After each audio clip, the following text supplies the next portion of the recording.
Let's do it. 3, 2, 1. Good morning and welcome to your Thursday edition of the Morning Jog.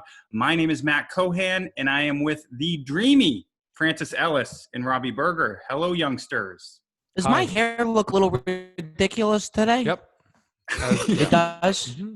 Sure. You want to think about that, Francis, or is just that's a hard yep there? Well, the fact that you asked us the question makes it should be obvious, because if Totally. you're worried about it, we've been worried about it. You've looked like an absolute. You've looked like a 10 out of 10 these past 2 days, and you've really got knocked down from grace. The hair could have been. You could have done something with it. You know? Look, I was spoiling you guys. It's as simple as putting the hat on, but I just I didn't. I got a little too comfortable in my own skin, and I'm paying the price for it. Can we start the fucking show? Yeah, you know what we're gonna start the show with a whole. Wait for it. Wait. A bang, fellas. The New York City Health Department has released new COVID-19 sex guidance in a 3-page document posted to its website. While the guidelines advise people do basic things like have sex with people close to you, wear condoms, and be vigilant with hygiene, category titled Take Care During Sex gets gradually X-rated. It reads, kissing can easily pass the virus. Avoid kissing who is not part of your small circle. Rimming the mouth of the anus might spread the virus. Virus and feces may enter your mouth and could lead to infection. Wear a face covering mask. Maybe it's your thing, maybe it's not. Mind you, this is the health department speaking. But during COVID-19, wearing a face covering that covers your nose and mouth is a good way to add a layer of 3 protection during sex. Heavy breathing and panting can spread the virus further. And if you are a partner of COVID-19 and don't know it, a mask can help to stop the spread. Here's the last one is really bring it home. Make it a little kinky. Be creative with sex positions and physical barriers like walls that allow sexual contact while preventing close face-to-face contact. Francis, you've had sex before, so I'm going to start with you here. Are you taking advice from the New York City Health Department? Well, you know, the fact that the New York City Health Department is trying to play health teacher. I learned everything I needed to know about sex from my gym teacher, Mr. Mazurowski, and it has not failed me, okay? His tips have endured, so I'm not going to switch it up now, okay? I made it to 31, no illegitimate bastards, no STDs as far as I know. So I'm not going to change my ways now. Having said that, the rimming thing gives me pause. It does.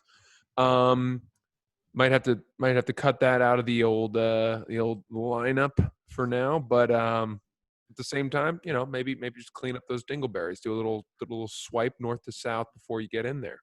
No, it's impossible for some of us, Robbie. Yeah, have you not ever seen a subway or a street in New York City? The last city that should be giving out guidelines on safe sex or safe anything should be New York. The last.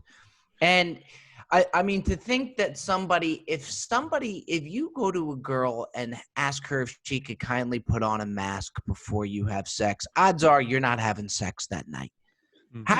What they should be doing is giving you a guideline or a base of how to approach that question or how to approach getting your significant other or a random girl, whoever it may be, to get a mask on.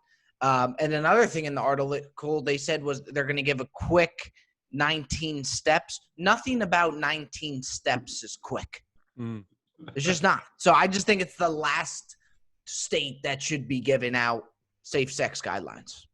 The mask was reasonable. They really threw me off with the wear a condom one. I was like, relax, you know? Mm-hmm. Oh, see, I think it should be the other way around, Maddie. I said, wear a condom. They've been telling us that pre-corona for years. Mr. Mazurowski told me that. Did Mr. Mazurowski? Now, did Mr. Mazurowski tell you to wear a mask? No, he did not. He didn't. So I actually think it's the other way around, Matty Ice, with all due respect. We're going to agree to disagree here, Robert. But You know what? Another thing you could try, by the way, and this is just coming from me. This is not the New York Health Department.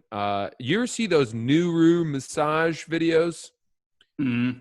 Yeah, where they get all sudsed up. Yeah. And then they just sort of clean each other's bodies using their bodies. It's kind of like those car wash things, fantasies, but they use their bodies instead. You could just do that on each other, just kind of suds each other and then slip and slide around. And that's probably safer than rimming.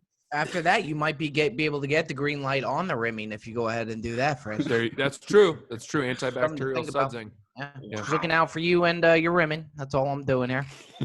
Hey, one more thing. Sometimes I get rimming and edging confused. You know what edging is? Edging? I feel bad for your girlfriend. Edging is a new thing I've seen. It's weird. It's like it's the most delicate kind of like you're playing around, a little nibbling and stuff. And somehow it's enough to get the job done. It's weird, dude. Wait, it's like a blowjob that's very timid, very, very timid. It's a timid blowjob. Timid, kind of non-invasive blowjob. It's almost like it's not happening at all. And somehow guys can come from it. I don't know. Wow. All right. I would share my screen right now, but I'm not sure if that's appropriate. Look it up. Yes, here. Exactly. Spend some time with edging. Yeah. All right, fellas, moving on. Speaking of getting boned, Zion Williamson is currently undergoing a colonoscopy from his former marketing agent. Williamson is involved in a lawsuit with Gina Ford of Prime Sports Marketing, who is suing Zion for allegedly breaching his deal with her agency to sign with Creative Artists Agency. Ford is also trying to make the case that Williamson and Duke coach Mike Krzyzewski would be forced to answer questions under oath. In her latest filing, she cited that Williamson's parents went from paying less than $900 a month in rent in South Carolina before Zion arrived at Duke to living in a $950,000 house that cost nearly $5,000 per month while Williamson was playing for the Blue Devils. Ford also pointed out the 3 luxury cars that were registered in Williams' parents' name. Williamson's attorney issued a statement calling Gina Ford's court filing, quote, a shameful attempt to distract from their admitted violations of North Carolina law and a continuation of the predatory acts the agent statute was designed to protect against. Robbie, is Zion stock going down if you found out that he took benefits here? First off, Maddie, I just want to let you know, I think your transition game is at an all-time high here on the Morning Jog episode, whatever this is.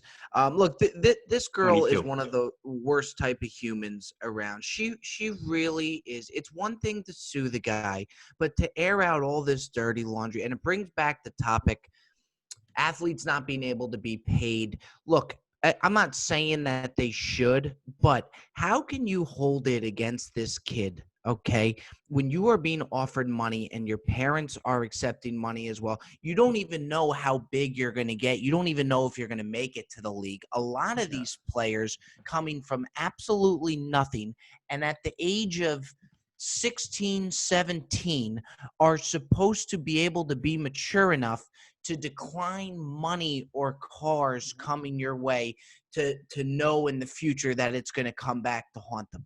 I think this girl's terrible. I think it's one reason to, if she wants to sue him, but to be airing all of this now because you no longer represent them is just a terrible thing to do.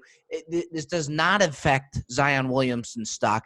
The only person that may come back to bite in the ass is Duke. This should be not held in the slightest bit against Zion Williamson. It really shouldn't. Yeah, that's why you're seeing a lot of these players going to the G League now. They're just bypassing college here. And Francis, what do you think? If they're coming from nothing, you can't blame them for doing that. I don't think it's such a bad route. Right. My question is, who is still mad when they find out that college athletes got paid?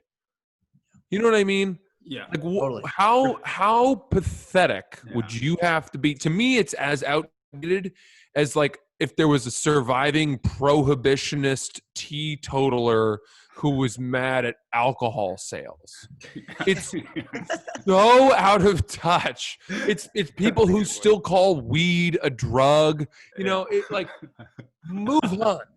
Everyone knows that top tier elite college athletes are getting paid, whether it's in free jewelry or cars or houses.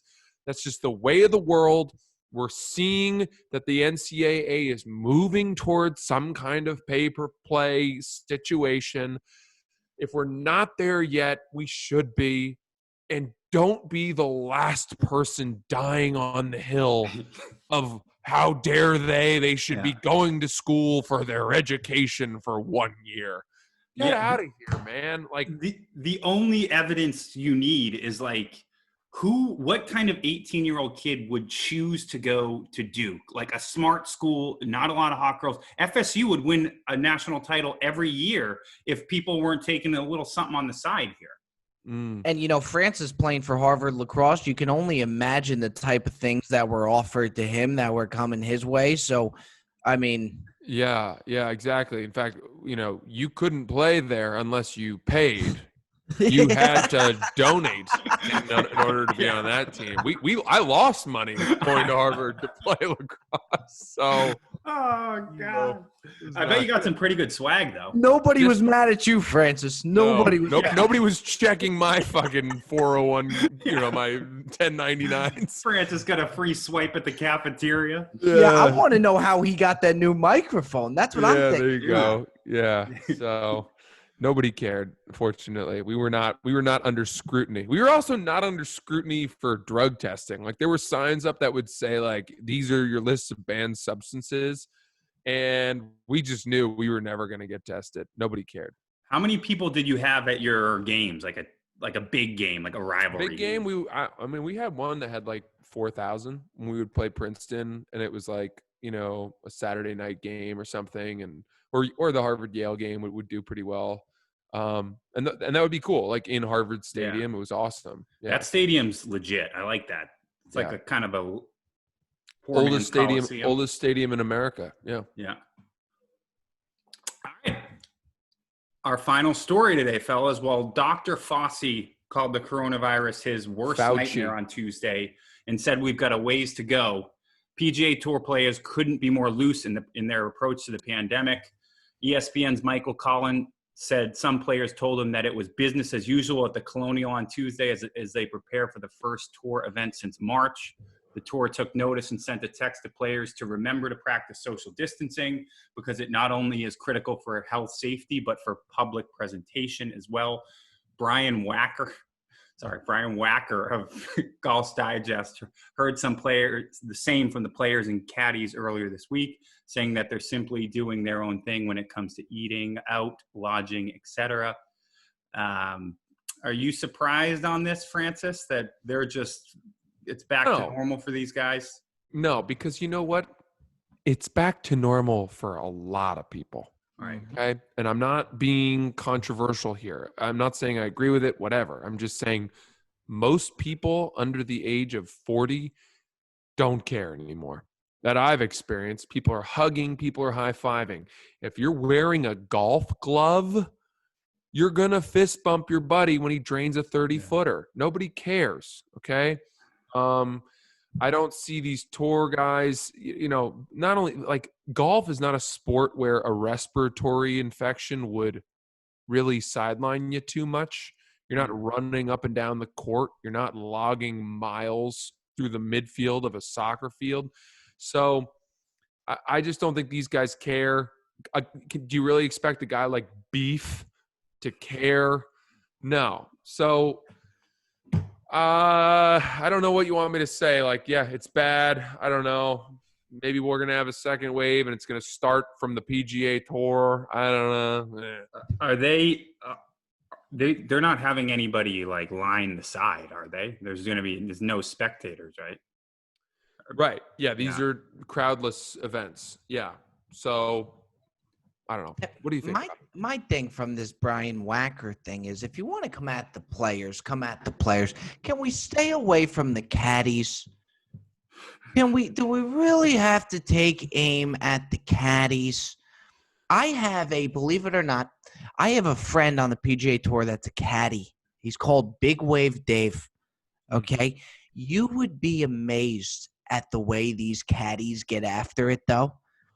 Like after a round, if they have a good round and their boss, whatever player it is, gives them the green light, these guys get annihilated drunk. Yeah. Like it's like a vacation out there. Again, especially if they play good.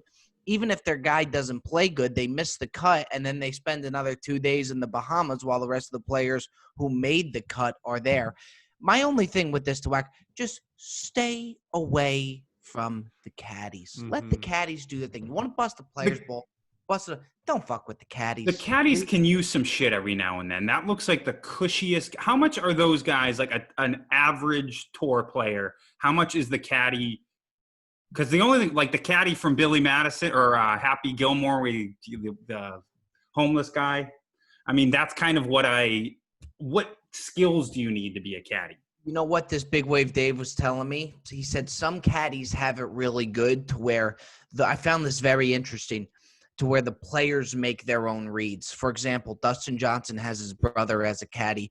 His brother apparently has a couple screws loose, but Dustin Johnson doesn't even use them because he makes his own reads. He knows his own clubs. Then you got the other caddies where it's life or death, where the player relies on you for every single one. So those guys have it really hard, to where every single one they're sweating it out. But then again, you have the other ones that just do their own thing, to where the caddy's just kind of there having a ball. The caddy game is a really interesting thing. And like they're like their own cult. Even when they go out, they all get shit faced together. It's really, when you go deeper into the caddy thing, it's pretty interesting. It's a great world. And as someone who almost exclusively plays at courses that require caddies, I have to say they can be my favorite part of the golf experience. Robbie, you mentioned that they're all degenerate alcoholics. It's true. And yet they can be blackout drunk and they'll go out and shoot 66. A lot of these caddies are stick golfers themselves, and it's so casual for them. I find that, you have the spectrum, like you said. There's a guy who just carries your bag, shoots the distance, and then goes off and smokes weed in the woods. Then you've also got, just like teachers, right? You've got truly brilliant guys who will moderate your psychology, bring you up if you hit a bad shot, bring you down if you're too amped up, give you putt reads, know your distances to a tee. I mean, Jordan Spieth's caddy comes to mind. He's the guy that I hear giving very nuanced tips before every shot. So I think a lot of it comes down to the player. Like the best players have very informative, reliable caddies. And then maybe some guys that are farther down the ranks, I don't know, can't afford these top guys or whatever. So if you have intentions on playing golf with Francis Ellis, you're either playing at Augusta National or you're not playing at all. Yeah, that's right. Yeah, pretty much. Mm-hmm. And just one more thing that I want to say based off your point too. These caddies, I went again with this guy, Big Wave Dave. We went on a public course. It was the best round of golf I've ever personally witnessed that I played with somebody. A lot of these guys are incredible. I mean, they were guys that tried to go pro, almost made it, and the next best thing was a caddy. Is there a consensus on like the greatest caddy of all time? I think Spieth's guy is up there. I think Woods has gone through a few caddies. Yeah, but didn't Tiger's, the Tiger's old caddy, Steve Williams, who won all those tournaments with him, and then he jumped over to Adam Scott, and then Adam Scott won the Masters twice, and so I think he'd be in the conversation. Somebody Bones is up there on caddies. They do. I was just thinking that, like an E60 or at least a 3-parter. Or like put do something like that and follow them around on the tournament, when they're there, mic them up, as well as when it's all over and they're going out and party. It's fascinating stuff. All right, fellas, let's put a pin in it there. Thank you for participating, Francis and Robbie. It's a shame Robbie's hairline took the day off, but we will see you next Tuesday. Same time, same place. Have a good weekend. Love you. Stay open-minded. Peace. Matty Ice has just been